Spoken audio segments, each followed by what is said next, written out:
Il y avait un homme, un pharisien nommé Nicodème. C'était un notable parmi les Juifs.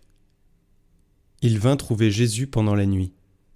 Il lui dit : « Rabbi, nous le savons, c'est de la part de Dieu que tu es venu comme un maître qui enseigne, car personne ne peut accomplir les signes que toi tu accomplis, si Dieu n'est pas avec lui. » Jésus lui répondit : « Amen, Amen, je te le dis, à moins de naître en haut, on ne peut voir le royaume de Dieu. » Nicodème lui répliqua : « Comment un homme peut-il naître quand il est vieux ?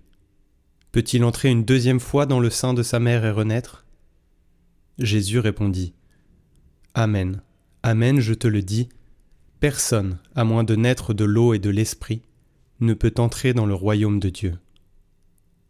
Ce qui est né de la chair est chair, ce qui est né de l'esprit est esprit. Ne sois pas étonné si je t'ai dit : il vous faut naître d'en haut. Le vent souffle où il veut. Tu entends sa voix, mais tu ne sais ni d'où il vient, ni où il va.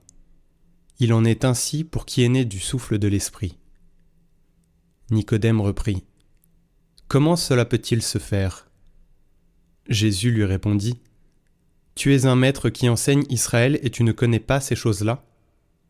Amen, Amen, je te le dis. Nous parlons de ce que nous savons, nous témoignons de ce que nous avons vu, et vous ne recevez pas notre témoignage.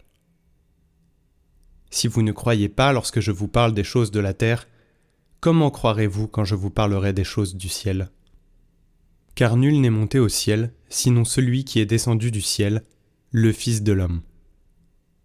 De même que le serpent de bronze fut élevé par Moïse dans le désert, ainsi faut-il que le Fils de l'homme soit élevé, afin qu'en lui, tout homme qui croit ait la vie éternelle.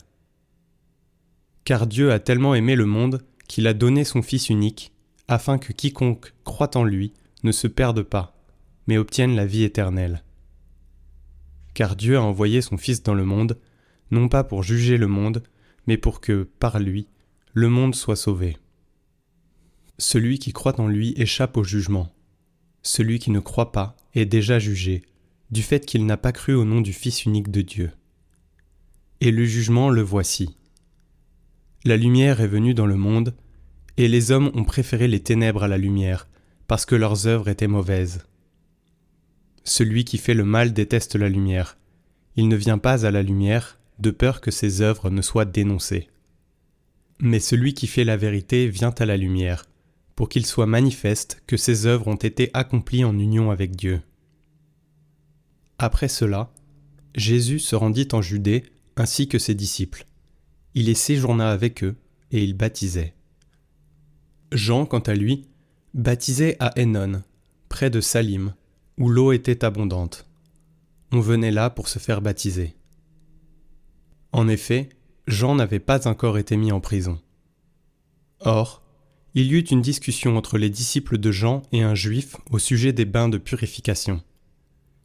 Ils allèrent trouver Jean et lui dirent : « Rabbi, celui qui était avec toi de l'autre côté du Jourdain, celui à qui tu as rendu témoignage, le voilà qui baptise, et tous vont à lui. » Jean répondit : « Un homme ne peut rien s'attribuer, sinon ce qui lui est donné du ciel.